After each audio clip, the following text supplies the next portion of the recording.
El libro de Urantia, página 1027.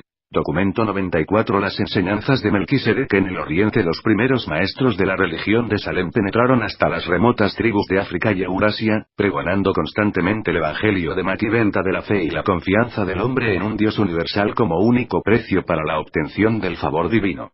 El convenio de Melquisedec con Abraham fue el modelo original de toda la propaganda primitiva que salió de Salem y de otros centros.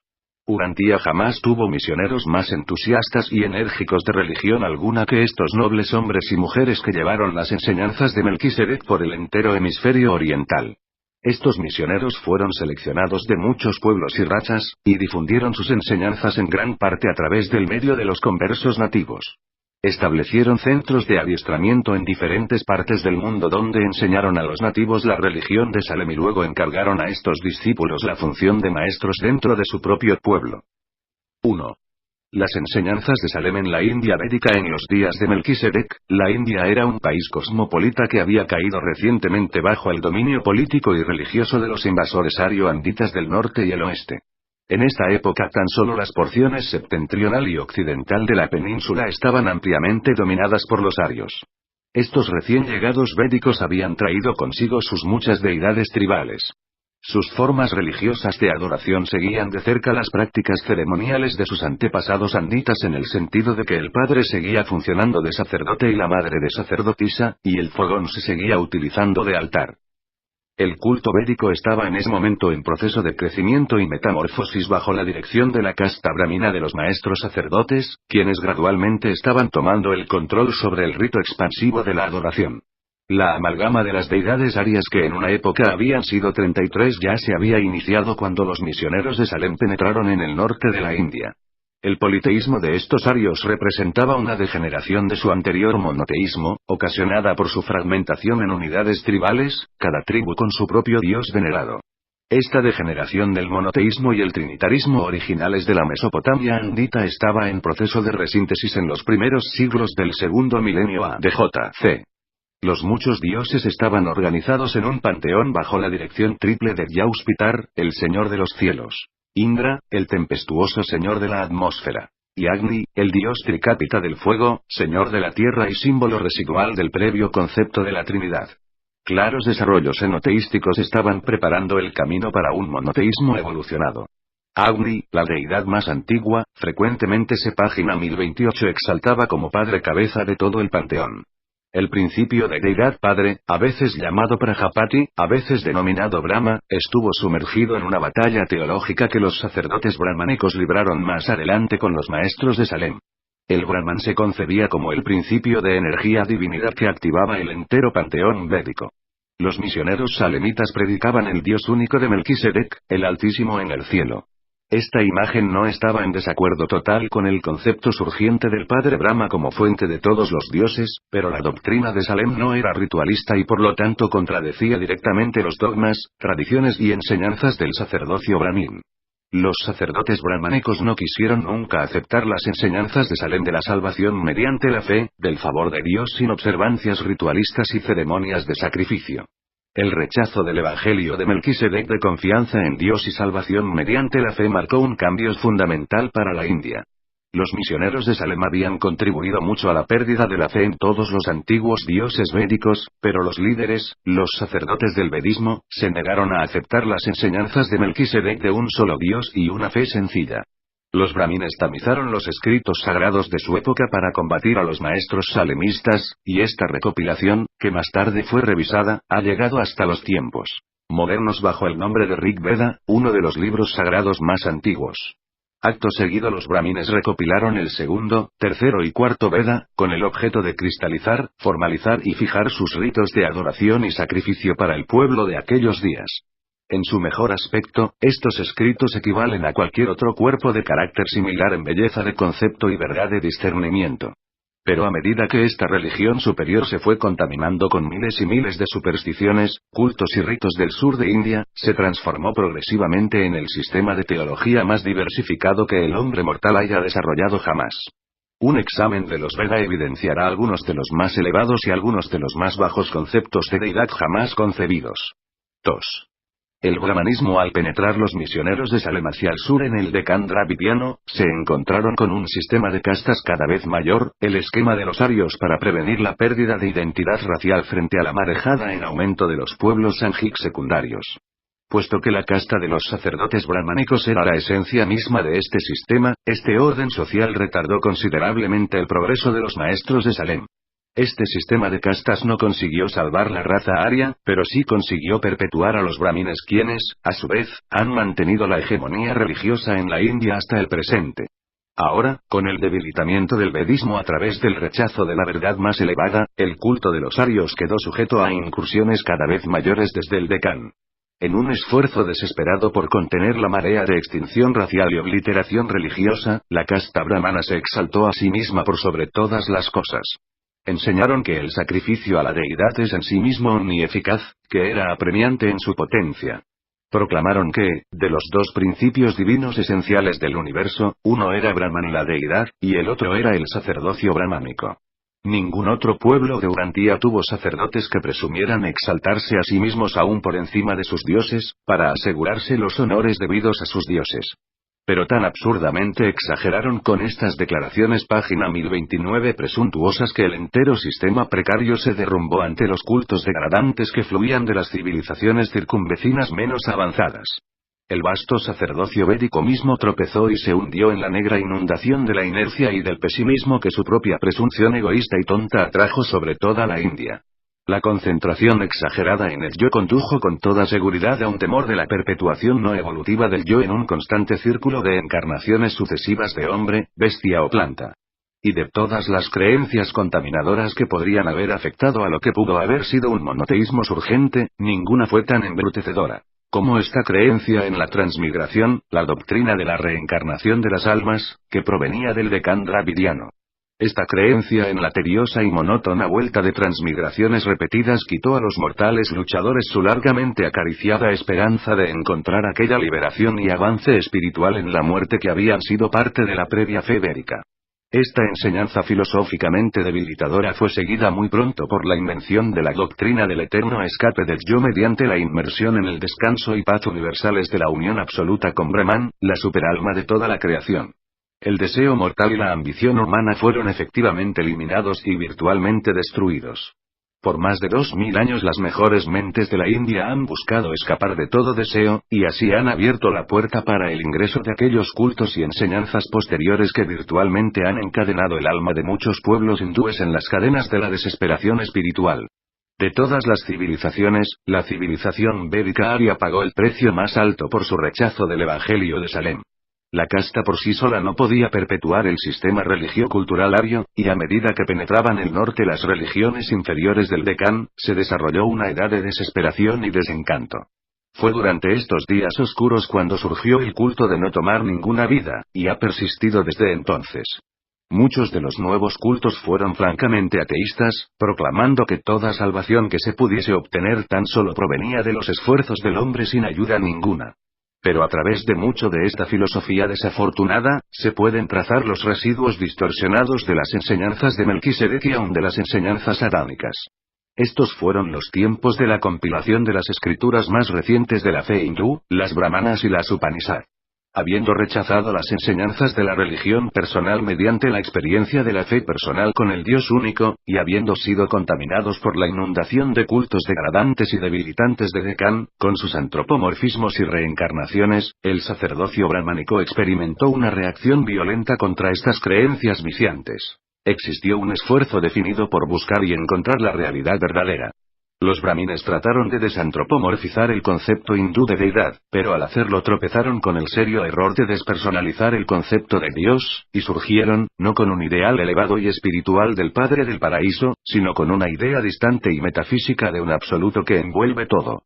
En sus esfuerzos por la autopreservación, los brahmines habían rechazado al Dios único de Melquisedec, y se encontraban ahora con la hipótesis de Brahman, ese ser indefinido e ilusorio filosófico, esa entidad impersonal e impotente que ha dejado a la vida espiritual de la India desamparada y postrada desde ese día desafortunado hasta el siglo XX. Fue durante los tiempos de la escritura de las Upanishad cuando apareció el budismo en la India. Pero a pesar de su éxito de 1000 años, no pudo competir con él. Página 1030 posterior hinduismo. A pesar de una moralidad más elevada, su ilustración primitiva de Dios fue aún menos definida que la del hinduismo, que proveía deidades menores personales.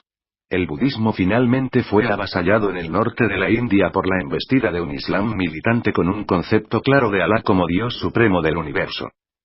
3.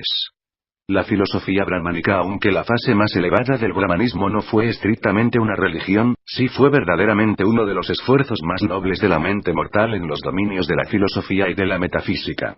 Habiendo comenzado con el deseo de descubrir la realidad última, la mente hindú no se detuvo hasta haber especulado sobre prácticamente todas las fases de la teología excepto el esencial concepto dual de la religión, la existencia del Padre universal de todas las criaturas del universo y el hecho de la experiencia ascendente en el universo de estas mismas criaturas que tratan de alcanzar al Padre eterno, quien les ha mandado ser perfectos, así como Él es perfecto.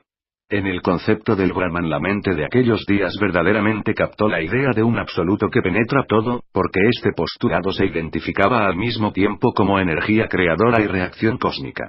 El Brahman se concebía estar más allá de toda definición, capaz de ser comprendido solo por la negación sucesiva de todas sus cualidades finitas. Era definitivamente una creencia en un ser absoluto, aún infinito, pero este concepto estaba en gran parte libre de atributos de la personalidad y por consiguiente no era experienciable por los religionistas individuales. Brahman Narayana se concebía como el absoluto, el infinito, ello es, la primordial potencia creadora del cosmos potencial, el yo universal que existe estático y potencial a través de toda la eternidad. Si los filósofos de aquellos días hubiesen sido capaces de hacer el siguiente avance en la concepción de la deidad, si hubiesen sido capaces de concebir al Brahman como asociativo y creador, como una personalidad alcanzable por los seres creados y evolutivos, entonces dicha enseñanza quizás podría haberse transformado en el retrato más avanzado de la deidad en Urantía, puesto que habría comprendido los primeros 5 niveles de la función total de la deidad y tal vez podría haber visualizado los 2 restantes. En algunas fases el concepto de la superalma universal única como totalidad de la suma de toda la existencia en forma de las criaturas condujo a los filósofos indios muy cerca de la verdad del Ser Supremo, pero esta verdad no les ayudó porque no supieron evolucionar un camino razonable o racional de acceso personal a la meta teórica monoteísta del Brahman Narayana. El principio karma de la continuidad causal está, en realidad, muy cerca de la verdad de la síntesis repercusiva de todas las acciones espacio-temporales en la presencia de deidad del Supremo. Pero este postulado nunca proveyó la posibilidad de que el religionista individual coordinadamente y en persona pueda lograr a la deidad, tan solo proveyó la sumersión última de toda personalidad en la superalma universal. La filosofía del brahmanismo también llegó muy cerca de la comprensión de la presencia residente de los ajustadores del pensamiento, pero se pervirtió mediante un concepto erróneo de la verdad. La enseñanza de que el alma es el Brahman residente habría preparado el camino para una religión avanzada si este concepto no hubiese sido totalmente viciado por la creencia de que no existe individualidad humana aparte de esta residencia del universal único. En la doctrina del fundimiento del alma en la superalma, los teólogos de la India no consiguieron disponer para la supervivencia de algo humano, algo nuevo, página 1031 y único, algo nacido de la unión de la voluntad del hombre y la voluntad de Dios. La enseñanza del retorno del alma al Brahman es paralela de cerca a la verdad del retorno del ajustador al regazo del Padre Universal, pero existe algo distinto del ajustador que también sobrevive, la contraparte moroncial de la personalidad mortal. Este concepto vital estuvo fatalmente ausente de la filosofía brahmánica. La filosofía brahmánica ha aproximado muchos de los hechos del universo y se ha acercado a numerosas verdades cósmicas, pero demasiado frecuentemente ha caído víctima del error de ser incapaz de diferenciar entre los distintos niveles de realidad, tales como el absoluto, el trascendental y el finito. No ha sabido tomar en cuenta aquello que puede considerarse el finito ilusorio en un nivel absoluto pero que puede ser absolutamente real en el nivel finito. Tampoco ha sabido reconocer la personalidad esencial del Padre Universal, quien es personalmente alcanzable en todos los niveles a partir de la experiencia limitada de la criatura evolucionaria con Dios hasta la experiencia ilimitada del Hijo Eterno con el Padre del Paraíso. 4. La religión hindú. Con el pasar de los siglos en India, la plebe volvió en parte a los ritos antiguos de los Vedas tal como habían sido modificados por las enseñanzas de los misioneros de Melquisedec y cristalizados por el sacerdocio brahmánico posterior. Esta, la más antigua y más cosmopolita de las religiones mundiales, ha sufrido cambios ulteriores en respuesta al budismo, al jainismo y a las influencias posteriores del mahometanismo y del cristianismo. Pero para cuando llegaron las enseñanzas de Jesús, estas se habían vuelto tan occidentalizadas como para constituir una religión del hombre blanco, por lo tanto extraña y ajena a la mente india. La teología hindú actualmente ilustra 4 niveles descendentes de deidad y divinidad. 1. El Brahman, el absoluto, el infinito único, el ello es. 2. El Trimurti, la Trinidad Suprema del hinduismo. En esta asociación Brahma, el primer miembro, se concibe como autocreado del Brahman, de la infinidad. Si no fuese por su identificación estrecha con el uno infinito panteísta, Brahma podría constituir los cimientos de un concepto del Padre Universal. Brahma también se identifica con el hado. La adoración del segundo y tercer miembros, Shiva y Vishnu, surgió en el primer milenio después de Cristo. Shiva es el señor de la vida y de la muerte, el dios de la fertilidad y el amo de la destrucción. Vishnu es extremadamente popular debido a la creencia de que se encarna periódicamente en forma humana. De esta manera, Vishnu se torna real y viviente en la imaginación de los indios. Shiva y Vishnu son considerados por algunos supremos por sobre todos. 3. Deidades védicas y posvédicas. Muchos de los antiguos dioses de los arios, tales como Agni, Indra, Soma, han persistido como secundarios a los 3 miembros del Trimurti. Han surgido numerosos dioses adicionales desde los días primitivos de la India védica, y estos también han sido incorporados en el panteón hindú. 4. Los semidioses superhombres, semidioses, héroes, demonios, fantasmas, espíritus malignos, duendes, monstruos, trasgos y santos de los cultos más recientes. Aunque el hinduismo ha fallado en vivificar al pueblo indio, al mismo tiempo ha sido una religión muchas veces tolerante. Su gran fuerza yace en el hecho de que página 1032 ha demostrado ser la más adaptativa, amorfa, de las religiones que hayan aparecido en Urantia. Es capaz de cambios casi ilimitados y posee una gama poco común de adaptación flexible, desde las especulaciones elevadas y semimonoteístas del Brahmin intelectual hasta el fetichismo flagrante y las prácticas primitivas de culto de las clases desventajadas y retrógradas de creyentes ignorantes. El hinduismo ha sobrevivido porque es esencialmente una parte integral del telar social básico de la India. No posee una jerarquía importante que pueda ser sacudida o destruida. Está entretejida en el esquema de vida del pueblo. Tiene una adaptabilidad a las condiciones cambiantes que excede a todos los demás cultos, y demuestra una actitud tolerante de adopción hacia muchas otras religiones, habiéndose hasta declarado que Gautama Buda y aun Cristo mismo fueron encarnaciones de Vishnu. En la India existe hoy una gran necesidad de la ilustración del evangelio jesuístico, la paternidad de Dios y la filiación y consiguiente hermandad de todos los hombres, que se realiza personalmente en el ministerio amante y el servicio social. En la India existe el esquema filosófico, la estructura cultista está presente. Todo lo que hace falta es la chispa vitalizadora del amor dinámico ilustrado en el Evangelio original del Hijo del Hombre, libre de los dogmas y doctrinas occidentales que han inclinado a hacer del auto-otorgamiento vital de Micael una religión del hombre blanco. 5. La lucha por la verdad en la China. A medida que los misioneros de Salem pasaron por Asia, difundiendo las doctrinas del Dios Altísimo y de la salvación mediante la fe, absorbieron mucho de la filosofía y del pensamiento religioso de los distintos países que atravesaron. Pero los maestros comisionados por Melquisedec y sus sucesores fueron fieles a su encargo. Penetraron en todos los pueblos del continente eurasiático, y llegaron a la China a mediados del segundo milenio antes de Jesús Cristo. En Sefuch, por más de 100 años, los salemitas mantuvieron su sede, capacitando allí a los maestros chinos que enseñaron a lo largo y a lo ancho de todos los dominios de la raza amarilla. Fue como directa consecuencia de esta enseñanza lo que las formas más primitivas del taoísmo surgieron en la China, una religión vastamente diferente de la que lleva ese nombre hoy en día. El taoísmo primitivo o prototaoísmo era un compuesto de los siguientes factores. 1. Los residuos de las enseñanzas de Singlancton, que persistían en el concepto de Shanti, el dios del cielo.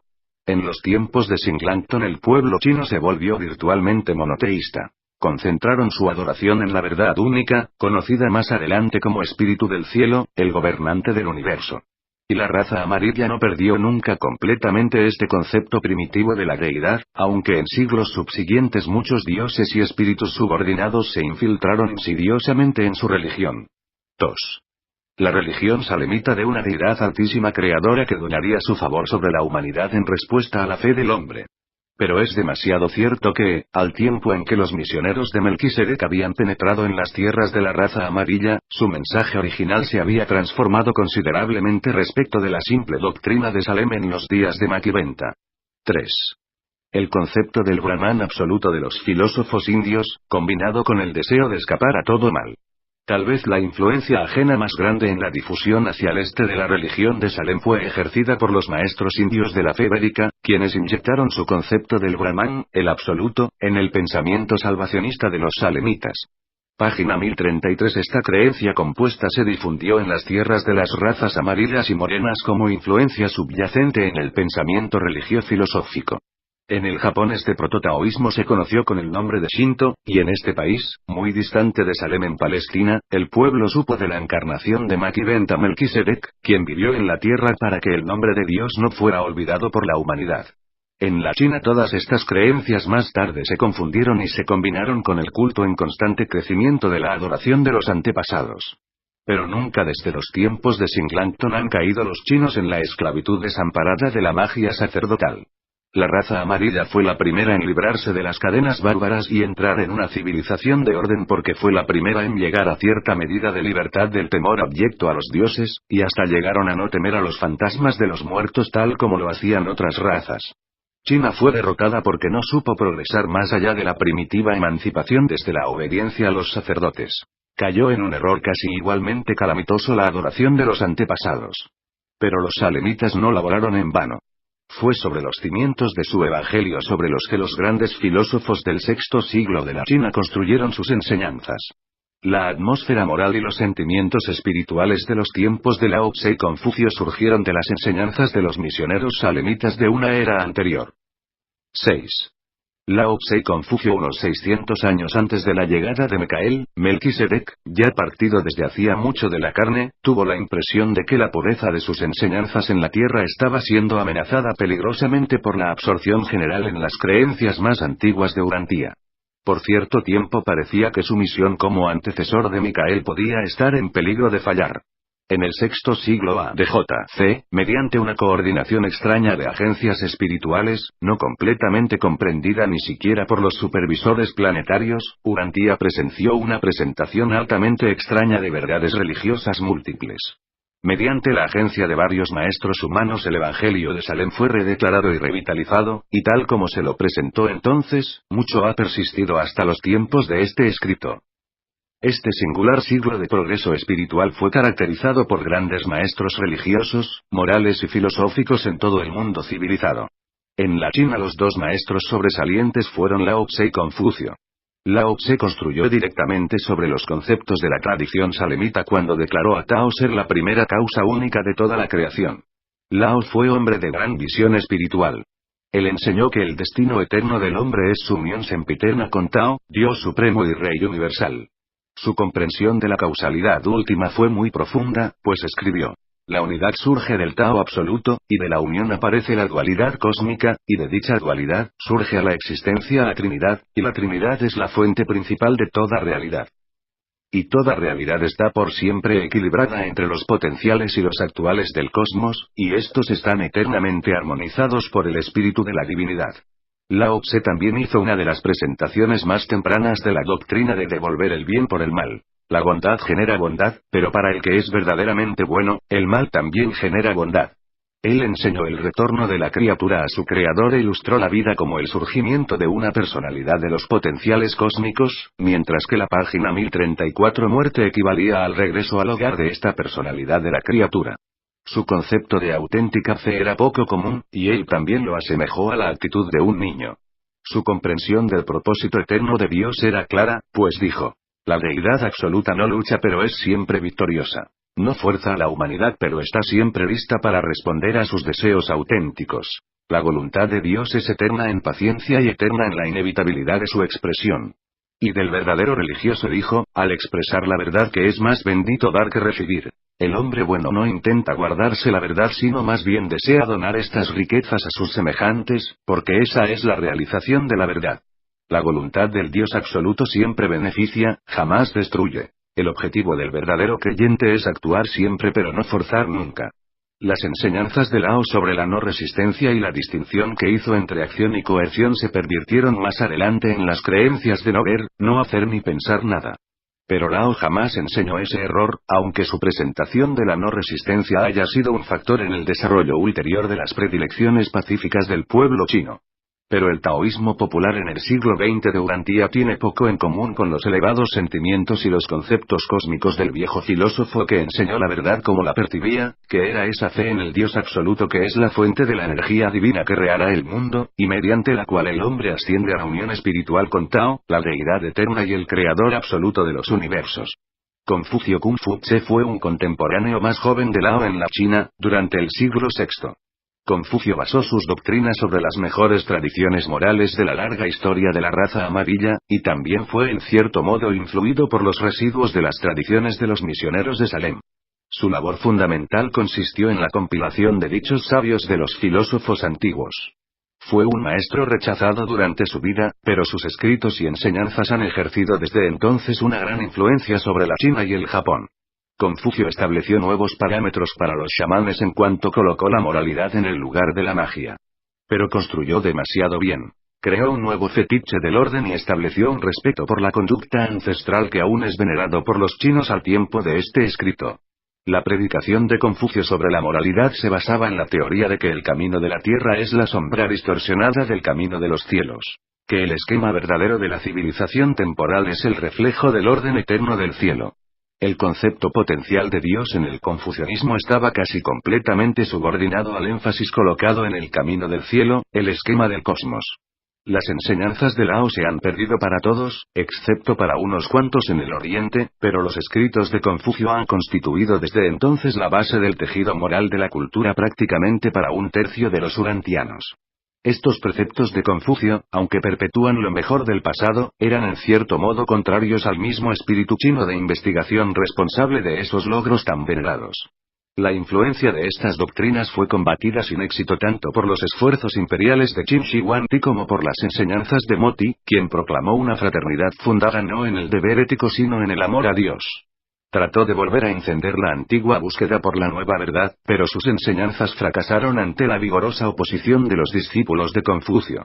Como muchos otros maestros espirituales y morales, tanto Confucio como Lao Tse fueron finalmente deificados por sus seguidores en esas eras espiritual. Página 1035. Mente tenebrosas de la China que ocurrieron entre la caída y perversión de la fe taoísta y la llegada de los misioneros budistas desde la India.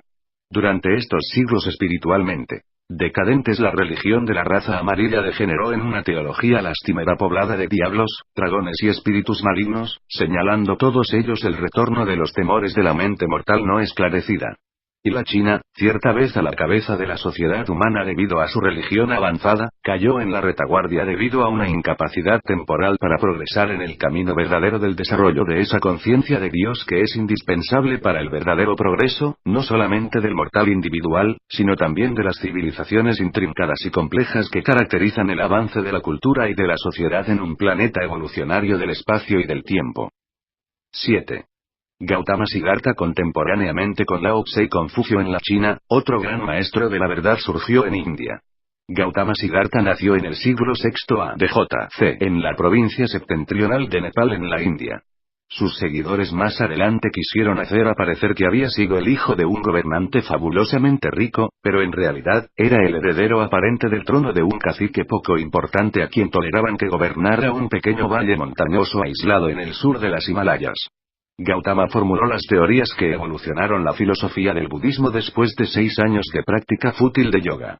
Siddhartha libró una lucha decidida pero sin éxito contra el creciente sistema de castas. Había gran sinceridad y enorme altruismo en este joven príncipe profeta, cosa que grandemente atraía a los hombres de aquellos días. Él disminuyó la práctica de buscar salvación individual mediante la aflicción física y el dolor personal y exhortó a sus seguidores a que llevaran su evangelio por todo el mundo. Entre la confusión y las prácticas extremadas del culto de la India, las enseñanzas más cuerdas y más moderadas de Gautama llegaron como un bálsamo refrescante. Denunció a los dioses, los sacerdotes y sus sacrificios, pero también fue incapaz de percibir la personalidad del universal único. Puesto que no creía en la existencia de las almas humanas individuales, Gautama por supuesto libró una lucha valiente contra la creencia antigua de la transmigración de las almas. Hizo un noble esfuerzo por redimir a los hombres del temor, por hacer que se sintieran cómodos y resguardados en el gran universo, pero no supo mostrarles el camino al verdadero y excelso hogar de los mortales ascendentes, el paraíso, y al servicio en expansión de la existencia eterna. Gautama fue un verdadero profeta, y si hubiese seguido las instrucciones del ermita Godar, tal vez habría podido inspirar a la India entera con el renacimiento del evangelio salemita de la salvación por la fe. Godá descendía de una familia que jamás había perdido las tradiciones de los misioneros de Melquisedec. En Benares Gautama fundó su escuela, y fue durante su segundo año cuando un discípulo, Baután, impartió a su maestro las tradiciones de los misioneros de Salem sobre el pacto de Melquisedec con Abraham. Y aunque Siddhartha no tenía un concepto muy claro del Padre Universal, tomó una posición avanzada en lo que concierne a la salvación mediante la fe, la simple creencia. Así lo declaró ante sus seguidores y comenzó a enviar a sus discípulos en grupos de 60 para proclamar al pueblo de la India la buena nueva de la salvación gratis. De que todos los hombres, encumbrados o miserables, pueden llegar a obtener la bienaventuranza por la fe en justicia y rectitud. La esposa de Gautama creía en el evangelio de su marido y fue la fundadora de una orden de monjas. Su hijo fue su sucesor y difundió grandemente el culto. Página 1036 captó la nueva idea de la salvación mediante la fe, pero en sus últimos años se desvió en cuanto al evangelio salemita del favor divino mediante la sola fe, y en su vejez sus últimas palabras antes de morir fueron: elaborad vuestra propia salvación. Proclamado en sus mejores términos, el evangelio de Gautama de la salvación universal sin sacrificios, torturas, ritos ni sacerdotes, fue una doctrina revolucionaria y pasmosa para sus tiempos. Estuvo sorprendentemente cerca de representar el renacimiento del Evangelio de Salem. Trajo socorro a millones de almas desesperadas, y a pesar de su perversión grotesca durante los siglos posteriores, aún persiste como la esperanza de millones de seres humanos. Siddhartha enseñó muchas más verdades de las que han sobrevivido en los cultos modernos que llevan su nombre. El budismo moderno ya no más corresponde a las enseñanzas de Gautama Siddhartha que el cristianismo corresponde a las enseñanzas de Jesús de Nazaret. 8. La fe budista. Para hacerse budista, bastaba con hacer profesión pública de fe recitando el refugio. Me refugio en el Buda. Me refugio en la doctrina. Me refugio en la fraternidad. El budismo se originó en una persona histórica, no en un mito.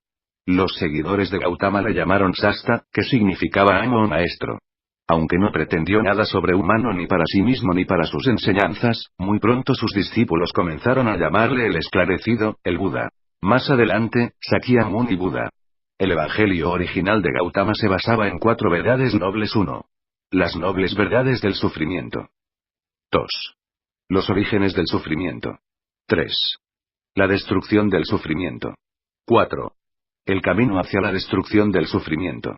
Estrechamente vinculada a la doctrina del sufrimiento y de escapar del mismo estuvo la filosofía de 8 cauces: opiniones justas, aspiraciones, discurso, conducta, sustento, esfuerzo, raciocinio y contemplación. No fue el propósito de Gautama intentar destruir todo esfuerzo, deseo y afecto al escapar del sufrimiento. Más bien su enseñanza estaba dirigida a ilustrar para el hombre mortal la futilidad de colocar por entero toda esperanza y toda aspiración en objetivos temporales y fines materiales. No se trataba tanto de evitar el amor por los semejantes, sino más bien de que el verdadero creyente debía pensar, más allá de las asociaciones de este mundo material, en las realidades del futuro eterno. Los mandamientos morales de la doctrina de Gautama eran 5. 1. No matarás. 2. No robarás. 3. No serás lascivo. 4. No mentirás. 5. No beberás bebidas intoxicantes. Había varios mandamientos adicionales o secundarios, cuya observancia era facultativa entre los creyentes. No podemos decir que Siddhartha creyera en la inmortalidad de la personalidad humana. Su filosofía tan solo proveía cierta continuidad funcional. Nunca. Página 1037 definió claramente qué pensaba incluir en la doctrina de Nirvana. El hecho de que se lo pudiera experimentar teóricamente durante la existencia mortal indicaría que no se lo consideraba un estado de aniquilación completa. Implicaba una condición de esclarecimiento supremo y bienaventuranza excelsa en el que todas las pequeñeces que vinculaban al hombre al mundo material se habían violado. Había libertad de los deseos de la vida mortal y redención de todo peligro de experimentar otra vez la encarnación. De acuerdo con las enseñanzas originales de Gautama, la salvación se obtiene mediante el esfuerzo humano, aparte de la ayuda divina. No se da cabida a la fe salvadora ni a las oraciones a los poderes sobrehumanos. Gautama, en su intento de minimizar las supersticiones de la India, trató de desviar a los hombres de las declaraciones fragrantes de salvación mágica. Al hacer este esfuerzo, dejó la puerta abierta para que sus sucesores interpretaran erróneamente sus enseñanzas y proclamaran que todo esfuerzo humano por obtener algo es de mal gusto y doloroso. Sus seguidores fueron incapaces de percibir el hecho de que la mayor felicidad está vinculada con la búsqueda inteligente y entusiasta de objetivos valiosos, y que esos logros constituyen el verdadero progreso en la autorrealización cósmica. La gran verdad de las enseñanzas de Siddhartha fue su proclamación de un universo de absoluta justicia. Enseñó la mejor filosofía sin Dios que haya sido inventada jamás por el hombre mortal. El humanismo ideal, que arrancó de la manera más eficaz toda base para supersticiones, ritos mágicos y temores a los fantasmas o demonios. La gran debilidad del evangelio original del budismo fue de que no produjo una religión de servicio social altruista. La fraternidad budista fue, por mucho tiempo, no una fraternidad de creyentes, sino una comunidad de maestros estudiosos. Gautama les prohibió recibir dinero y de esta manera intentó prevenir el crecimiento de tendencias jerárquicas.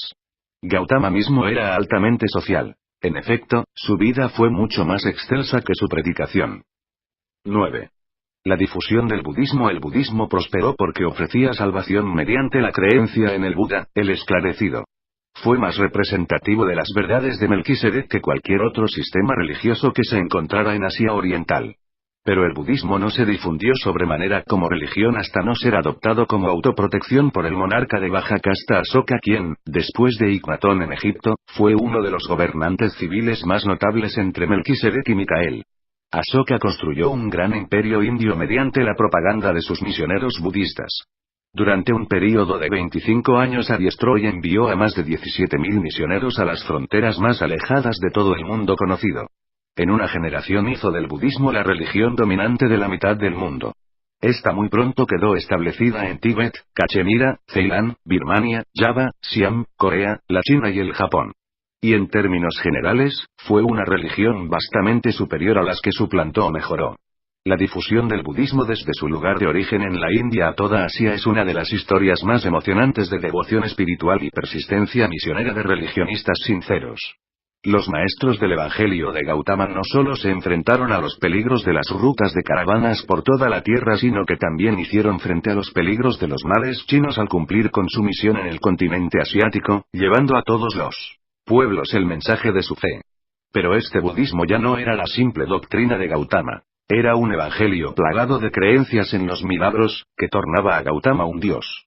Y cuanto más se alejó el budismo de su hogar en las tierras elevadas de la India, tanto más distintas de las enseñanzas de Gautama llegaron a ser sus enseñanzas, y tanto más parecida creció esta religión a las religiones que suplantaba.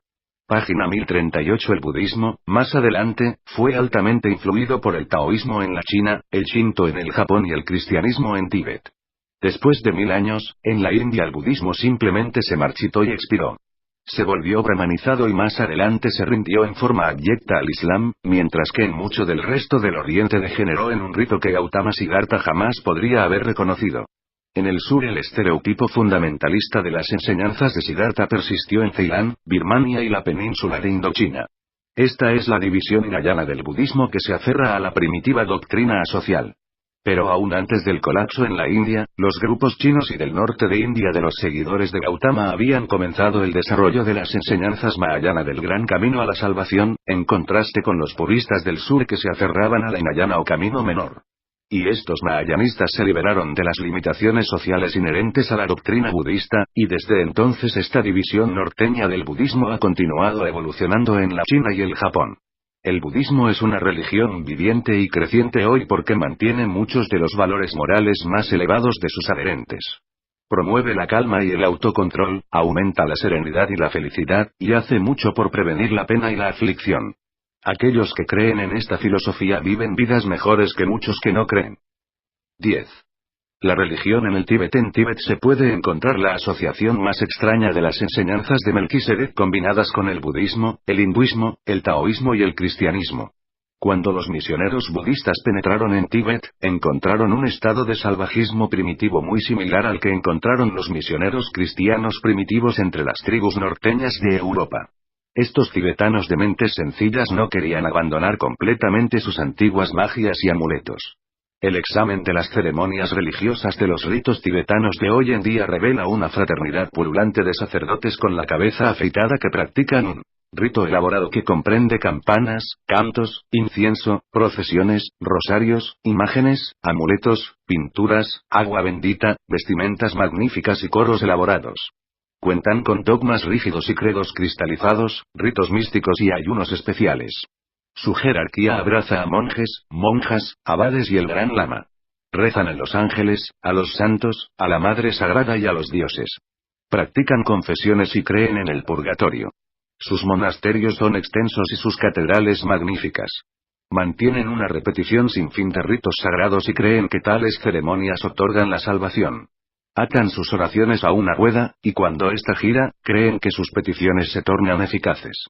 No se puede encontrar entre ningún otro pueblo de los tiempos modernos la observancia de tantas cosas provenientes de tantas religiones. Y es inevitable que tal liturgia acumulativa se vuelva extraordinariamente pesada e intolerablemente engorrosa. Los tibetanos tienen algo de todas las religiones principales del mundo, excepto las simples enseñanzas del Evangelio jesuístico, la filiación con Dios, la hermandad con el hombre y la ciudadanía en constante ascenso en el universo eterno. 11. La filosofía budista. El budismo entró a la China en el primer milenio después de Cristo, y se adaptó bien a las costumbres religiosas de la raza amarilla.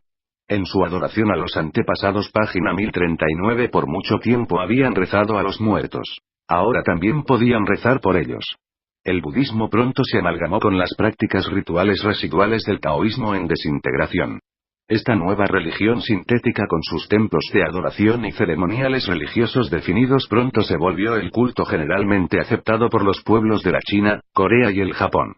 Aunque en algunos aspectos es desafortunado que el budismo no haya sido llevado al mundo hasta después de que los seguidores de Gautama tanto habían pervertido las tradiciones y enseñanzas del culto como para tornar a Gautama un ser divino, sin embargo este mito de su vida humana, embellecido por una multitud de milagros, resultó muy atrayente para los oyentes del evangelio del budismo norteño o mahayanaísta. Algunos de sus seguidores más recientes enseñaron que el espíritu de Sakyamuni Buda volvía periódicamente a la tierra como Buda viviente, abriendo así el camino para una perpetuación indefinida de imágenes, templos, rituales a Buda y de impostores supuestamente Budas vivos. Así pues, la religión del gran protestante indio finalmente terminó encontrándose en argollas con aquellas mismas prácticas ceremoniales y encantamientos ritualísticos contra los cuales había luchado tan valientemente, y que tan atrevidamente había denunciado. El gran avance de la filosofía budista consistió en su comprensión de la relatividad de toda verdad. A través del mecanismo de esta hipótesis, los budistas han sido capaces de reconciliar y correlacionar las divergencias dentro de sus propias escrituras religiosas, así como también las diferencias entre las suyas y las de otros. Se enseñaba que la pequeña verdad era para mentes pequeñas, la gran verdad para mentes grandes. Esta filosofía también sostenía que la naturaleza budana divina residía en todos los hombres. Que el hombre, por medio de sus esfuerzos, podía alcanzar la realización de esta divinidad interior. Y esta enseñanza es una de las presentaciones más claras de la verdad de los ajustadores residentes que se haya hecho jamás por una religión de Urantía. Pero una gran limitación del evangelio original de Siddhartha, tal como fue interpretado por sus seguidores, consistió en que intentaba la liberación completa del yo humano de todas las limitaciones de la naturaleza mortal mediante la técnica de aislar al yo de la realidad objetiva. La auténtica autorrealización cósmica es el resultado de la identificación con la realidad cósmica y con el cosmos finito de la energía, la mente y el espíritu, limitados por el espacio y condicionados por el tiempo. Aunque las ceremonias y las observancias exteriores del budismo se volvieron burdamente contaminadas por las de las tierras a las que viajaron, esta degeneración no fue enteramente lo que ocurrió en la vida filosófica de los grandes pensadores que, de vez en cuando, abrazaron este sistema de pensamiento y creencia. A través de más de 2000 años, muchas de las mejores mentes de Asia se han concentrado en el problema de averiguar la verdad absoluta y la verdad del absoluto. La evolución de un concepto elevado del absoluto fue obtenida a través de muchos canales de pensamiento y por caminos tortuosos de razonamiento.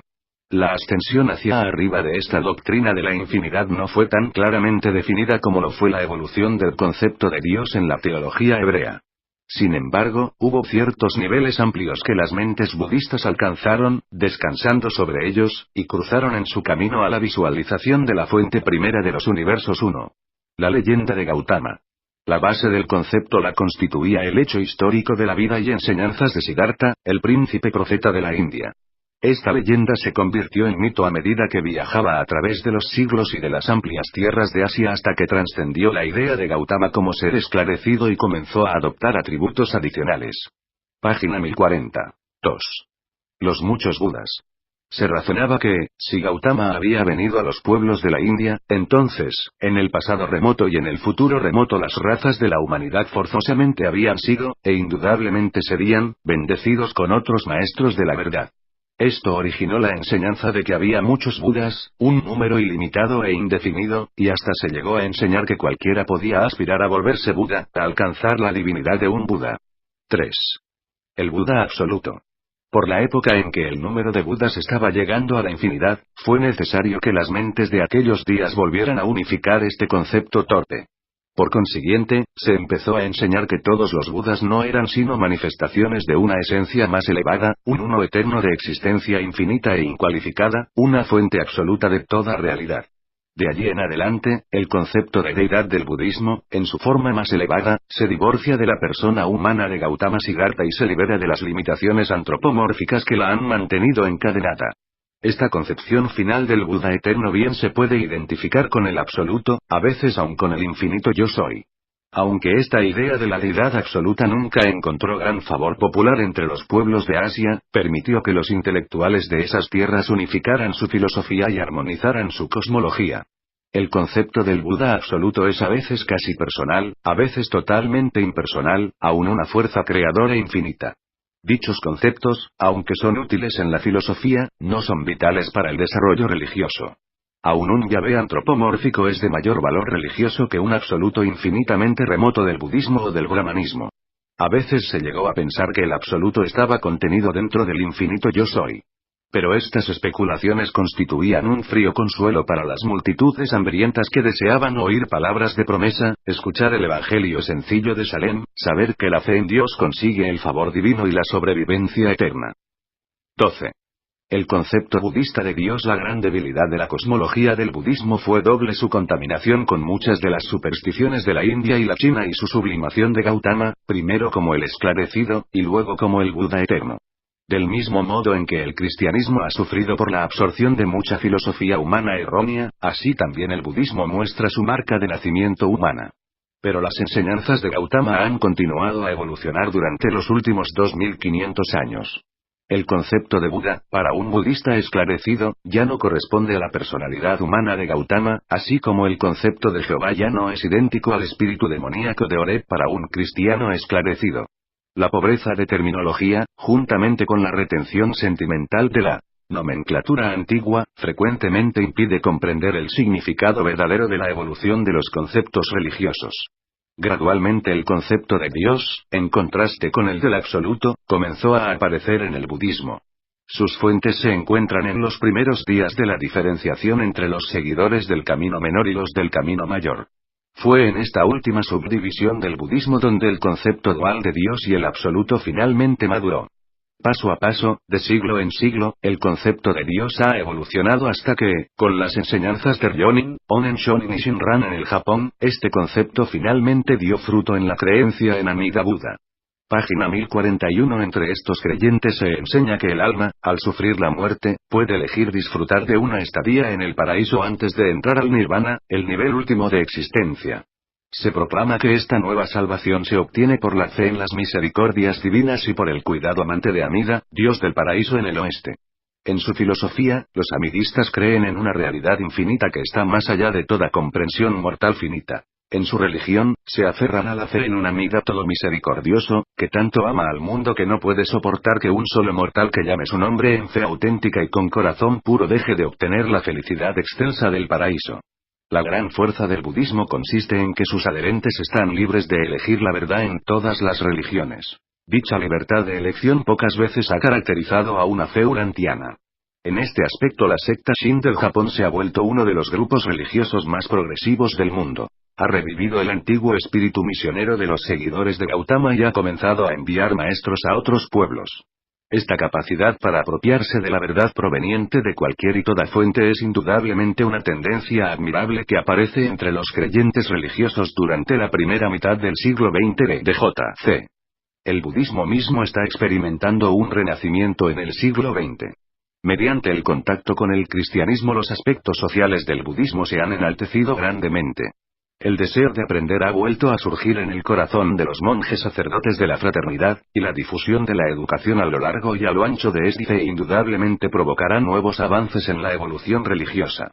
En el momento de este escrito, buena parte de Asia coloca su esperanza en el budismo. Esta noble fe, que ha pasado tan valerosamente por las edades oscuras del pasado, sabrá nuevamente recibir la verdad de las realidades cósmicas ampliadas, como los discípulos del gran maestro de la India cierta vez escucharon su proclamación de la nueva verdad. ¿Responderá esta antigua fe nuevamente al estímulo vigorizante de la presentación de los nuevos conceptos de Dios y del absoluto que por tanto tiempo ha buscado? Urantía entera está esperando la proclamación del mensaje ennoblecedor de Micael, libre de las doctrinas y dogmas acumulados en 19 siglos de contacto con las religiones de origen evolucionario.